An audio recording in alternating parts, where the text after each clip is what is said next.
In this video, I want to talk about something that seems to get everybody all riled up whenever you're talking about epoxy.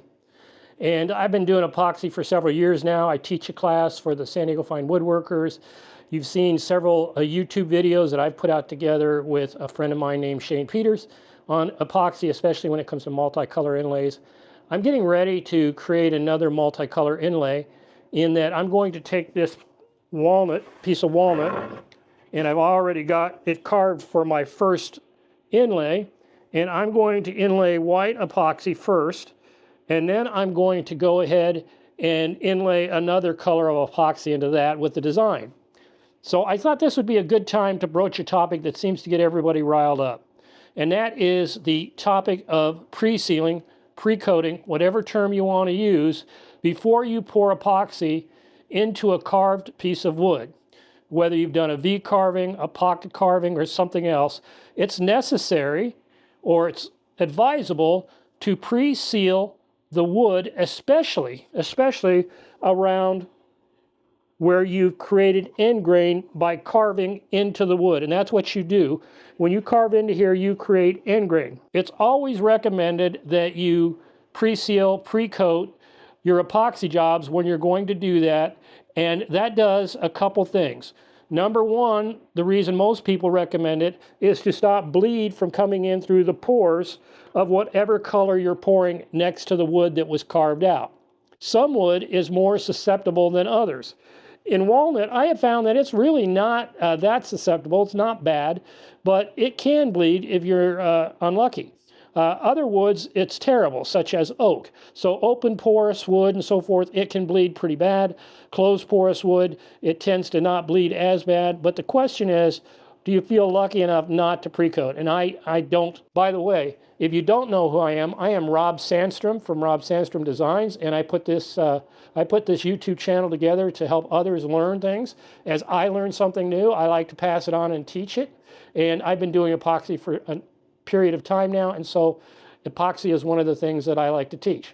In this video, I want to talk about the pros and cons of various ways of sealing your epoxy projects and the different things I hear out there in the community as people get riled up. In this case, I'm talking about the multicolor epoxy pour, which means I'm going to carve a design into a piece of wood. I'm going to pour some epoxy in it. Then I'm going to carve into that epoxy and pour some more epoxy, or I may carve in a different area of the project and pour epoxy in there. So the only place that I need to worry about sealing the wood is where the epoxy color, I have a specific color, is going to touch the wood after I've engraved it, because that's where it's likely to bleed into these pores in this wood. Let me talk about some of the common discussions when I hear about sealing for epoxy. Several people have said that they just use shellac or sanding sealer and they pour that into the epoxy, or I shouldn't say pour it, but they brush it on, and that does the job for them. Now, other people in the industry, such as Blacktail Studio, I took his course and he recommended to not use shellac as a sealer, that sometimes it can actually create a bond issue with the wood. And when I've said that in classes and with others, people get all riled up. I've done it for years and it's never happened. Okay, I'm just telling you one way that people say they can do it is with shellac, but if you ask me what I'm going to recommend, I wouldn't recommend that. So let's move on to the next way. So that was way number one, using shellac or sanding sealer as a sealing agent. Many people have used it and they swear by it. Method number two, which is the way I used to always do it, is to take your epoxy, whatever your epoxy is. In this case, I'm going to be using tabletop Moss LV epoxy with medium hardener, and then put that in a cup and brush it on, especially along the grain lines. So all along the edge, you would put it into that area. And I did that for many years. And I did that until I got into a situation where I was brushing it on and I didn't do a very good job of getting the epoxy out of the points.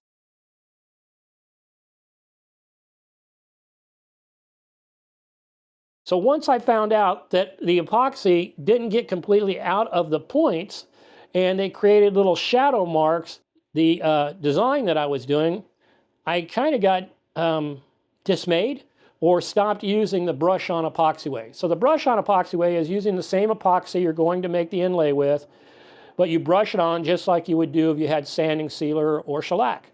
But then you don't get the conflict between the epoxy and the epoxy itself that you're using as a sanding sealer, or a sealer, I should say. And that worked for a long time until I got those shadow lines. Then my friend Shane said that he went to a totally different methodology, and that was instead of brushing on the epoxy, what Shane normally does is, let's say this is the outer boundary of my design. And so this is the outer boundary of my design. What Shane would recommend is to fill this whole pocket with epoxy. And he would have actually taken the epoxy border a slight amount, somewhere from 0.02 to 0.05, depending on what you're doing, of a border around here, and then fill the whole thing. And that seals it off. And then when you pour the actual colored epoxy, since it's like 0.01 to 0.02 inside of that, or can't penetrate the seal to bleed into the fibers of the wood. And it does a terrific job. You never have any problems with bleed if you fill this whole pocket with epoxy. The other benefit that Shane talks about is if you do that, some of the bubbles that you get generated from the wood itself coming up through the epoxy, which many times you don't even notice until you surface it, is minimized because you've created a seal in this area for the wood and epoxy interface. By creating that seal, now you don't have to worry as much as you do if you have this bare wood. Hope that makes sense. Now, I said that, and that's how Shane does it almost every time. And I put that out on my YouTube channel, and boy, did I have people go berserk. I mean, they got upset because epoxy is expensive. And if you fill this whole thing with epoxy, then what are you going to do when you go to do your design?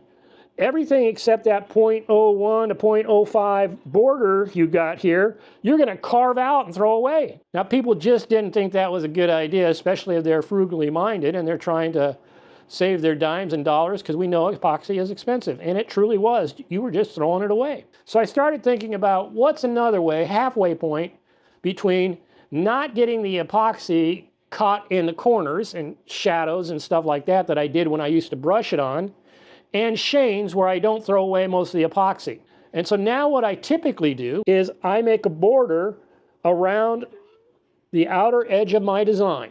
So I make a border, and that border is typically a little bigger than 1/8 to 1/4 of an inch. It doesn't have to be very big. It's whatever the design caters to that looks good to my eye. So I don't have a hard, fast rule. It's whatever I decide will work best for that epoxy design when I'm cutting it and what bits I want to use. So that's the way I do it most of the time. So then what you do is you end up with a border of epoxy, but you don't get epoxy inside here. That's okay with me. I haven't found the bubble issue being sufficient enough for me to throw away the dollars for the epoxy, because I am conscious of just throwing away the material. Now, if I was doing a board for somebody that was going to give me a huge commission and I didn't want to take any chances, I would use Shane's method. Shane gets paid well for the boards that he does, and so if you're getting a board from Shane, it's going to be quality, and you are not going to skimp on the epoxy. So let's go back over the 4 different methods I talked about. Method number 1 was seal it with some kind of sealer like shellac. Other people have said poly. Different people have said different ways that they seal it. I do not subscribe to any of those foreign substances, so that I have a potential conflict between the epoxy that I'm using and the sealer, number 1. Number 2, the next way is to brush the edges specifically. You can brush the whole thing, but where you really care is the edges with epoxy. That's method number 2. So in this case, I'm going to use method number 2, which is I'm going to take my tabletop epoxy and I'm going to brush it along the edge and then watch it and let it harden. Because you'll notice that I have big round edges. I don't have any sharp corners like stars or teeny designs that I have to worry about a little clump of epoxy potentially getting in there. I'll be able to see it. What happens when you've got those real sharp points is as you're wiping it and as it starts to harden, if you look, sometimes you can't see the little clumps of epoxy until that actually shows up. Method number 3 is the way that I do it these days, and that is to carve a border around the outside edge, between this edge and where you're going to pour the epoxy. And I make that border anywhere between 1/8 to 1/4 inch, somewhere in that range. Then I fill that all up with the tabletop clear epoxy. I let the tabletop clear epoxy harden so that it's real hard, just like my other epoxy. And then I go in and I start carving the rest of my coats, which all then peel back some of that border down to where I only have about 0.01 inches. That's what I do because I have really tight tolerances, but Shane recommends somewhere around 0.03, I think. I've said 0.01 to 0.05, and if you can get the sweet spot about 0.03, Shane's good with that. I have found that if I go up to 0.03, sometimes the clear is bigger than I want it to be. And so I've got a good machine. It has very tight tolerances, and I'll use 0.01 tolerance between the outside border and the colors. If that doesn't make sense, go watch some of my other videos that I've put out on how I'm doing like flag inlays and other things. And then the fourth method is the way that Shane does it, which is the same border out here, 0.01 to 0.05, 0.03. I'd use 0.01, and carving this whole thing, filling this whole carve, not just a 1/4 inch, not just a border, but filling the whole carve with clear epoxy, letting it harden, and then carving it all out so that you now have minimal bubbles being generated, and you've got a nice tight seal around the outside of your carve where you've created that end grain. I'm hoping this makes sense to you. If not, drop a question inside the comment section. And if you'd like me to put on a live about this or any other epoxy topic, let me know in the comments. And I can do something with a live and talk about it a little bit more. And I wanted to bring up the fact that there are differences of opinions on how you seal. Now, when I am sealing a river charcuterie board where I have a live edge all along, I will actually coat the edges with the epoxy, either tabletop epoxy of the same brand, or I will actually use the deep pour itself and just give it a little longer to dry. Now, when you do that, remember, when you pre-coat with epoxy, you are going to take some sandpaper, some light sandpaper, 220, 320, and lightly scuff. And you'll see me do that on this board. I'll lightly scuff the edges here when I go to pour the color pour. I do the same thing with my river charcuterie boards. I have a whole video on how I seal my river charcuterie boards, and I'll link that down in the bottom of this video, and I'll also put a link or a card up in the top so you can go look at how I do that. I have a whole series of videos on how I make river charcuterie, meaning epoxy river charcuterie boards. I've got a video series making those boards from A to Z that you can go check out if you're interested in making those. With that, I'm going to go ahead and seal this board. Now, some wood is more susceptible, a little easy for you to say,